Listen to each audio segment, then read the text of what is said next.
Hello everyone, block 3, can't believe it's almost over. I never knew 10 weeks could go by so fast, but here we are, talking about our final reflections of block 3. This has been such an awesome experience. I have learned more about myself as an educator and as a person than I ever thought possible in such a short time span. So I guess I'd like to start with some things that I realized are weaknesses of mine, so that I can end on a happy note.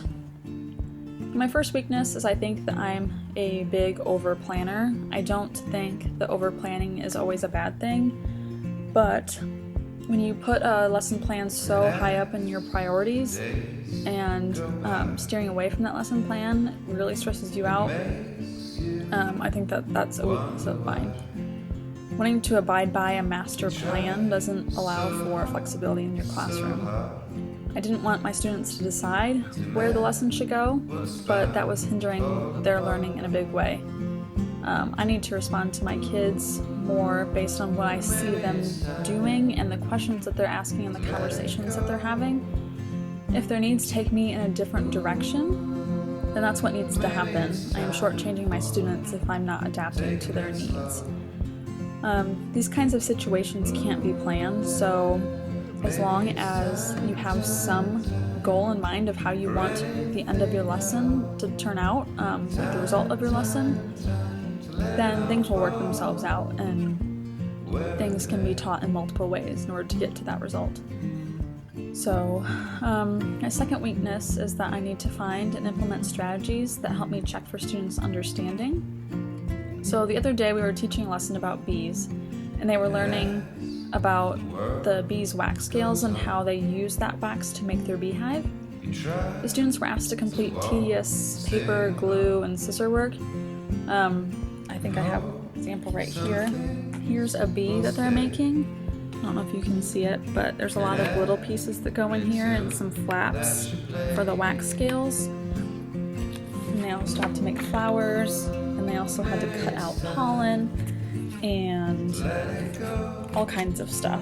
So I was walking around to check on their progress as I was asking them to do all this cutting and gluing, and everyone was on task. So I assumed that because they were all following directions that they understood what was going on. Yet I failed to check for understanding of why they were being asked to cut the paper and glue a certain way.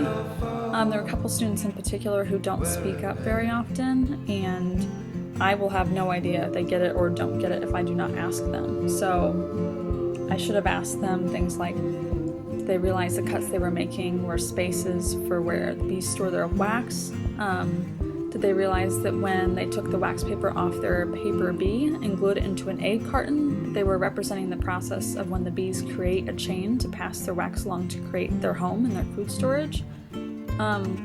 Especially need to check with one student in general, and I have failed to do that. So we later came up with some ideas on how I can engage these students and just check for their understanding.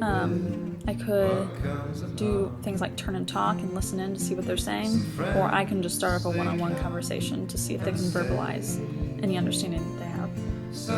So I'm going to move on to some strengths. I think my first strength is I plan procedural and transition times well.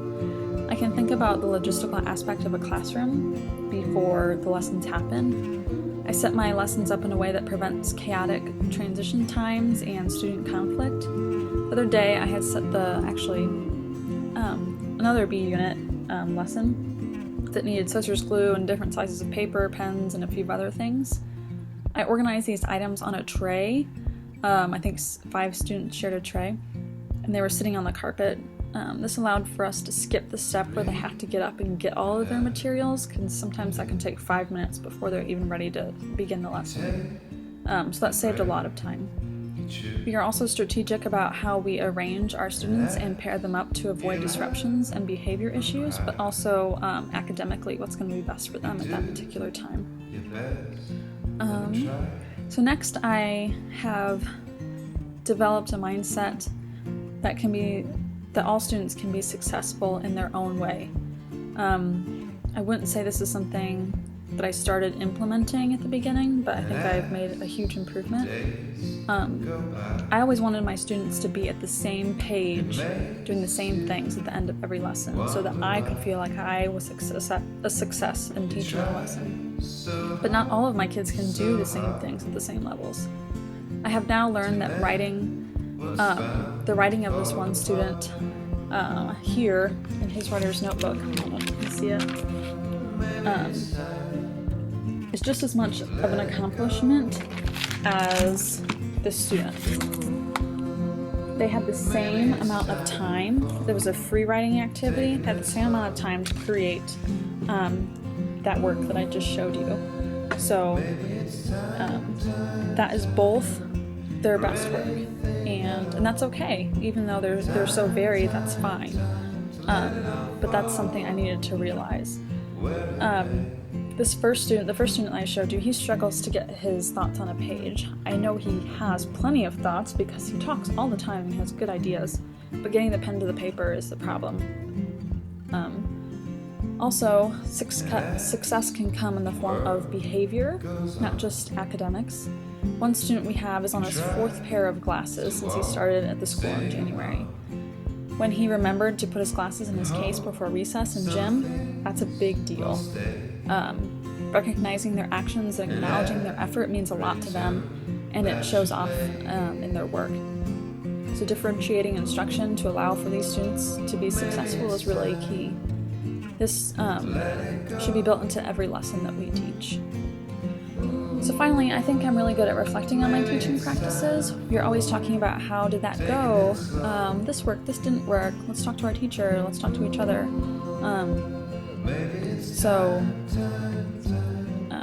That really helped us progress throughout the semester. At no point should I ever be content with the work that I am doing. I can be proud of my work, but I should always be looking for more ways to improve my students' learning. I think if I continue to do this, I can have a pretty fun and successful teaching year. So, yeah. And now on to Alex. Hey guys. So I have been nervous since the beginning of blocks for the time I would begin student teaching. I think it was a good nervous though, the kind you feel when you're excited but really scared all at the same time.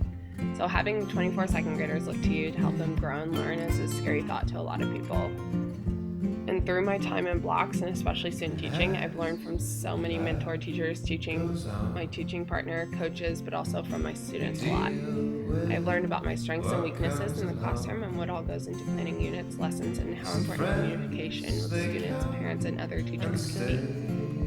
Communication is a great place to start my reflection. I sometimes wasn't sure how to ask the right sort of questions to get my students thinking more about their strategies or the connections I wanted them to make. For example, during an observation one day, I was talking with one of my students about her math strategy. She was doing expanded form, but wasn't sure about the tens in one place value. She couldn't grasp that the tens place should have been a 10 and not a 13 in the ones place. So I have her work here. And so I was trying to get her to break this apart into plus 10 plus 3 to make 313. I had so many questions and thoughts running through my own head of trying to get her to make the connection that I was asking and saying all of this aloud to the student too. And so in my reflection, I had asked her 5 questions with little to no time for her to think and process what I was saying compared to what she was doing on the paper. So during my time with Sheila, she brought this to my attention. I had read the script and I barely recognized myself talking. I never thought I would sound that way to a student. And I never noticed I was asking so many questions of my student. It became quite clear that not only was I frustrated with how I was trying to make her to understand the connections, but my student was also getting frustrated too. I took my time to read and watch videos about classroom management and think time, and I found one that talked about saying a line or a word in your head repeatedly when a student needs think time. If they still weren't ready to share, then I could say, "Can I come back to you?" I found this could be implemented during open sharing at the carpet or one-on-one with students. Once I started implementing this in the classroom, I found myself forgetting to come back to students or moving on to the next task. So I had to remind myself that I needed to go back to the student and needed to hear what the student had to say. once it was implemented successfully and the student knew I was coming back around to hear what they said, their strategy, I learned and listened more to what the students found that they wanted to share and what they thought was important. I also think my biggest wake-up call was classroom management. So you can learn all the strategies for managing your classroom beforehand, but you aren't sure what will work for you and your students until there's a chance to apply that practice. And I think at first we took a lot of notes about how Miss Bird led and used her classroom management. And so I could pick out right away the students who were a little chatty and needed to share all the time, and I would ask students to stop talking nicely. I found I would say, the next time I need to remind you, it's a think sheet. So we all have those couple of students that you just have to remind all day long. But yet to this day, in week 7 of student teaching, I haven't filled out a think sheet. And I would just keep giving chances, and after a while I was tired of asking students to stop talking. And when I asked Miss Bird what could help with the fidgeting and chattiness, she recommended us using GoNoodle to help just get the movement, the blood flowing, getting students to get up and moving, and just that time of freedom. And the only problem was when we got our new system, we didn't know how to connect to GoNoodle anymore.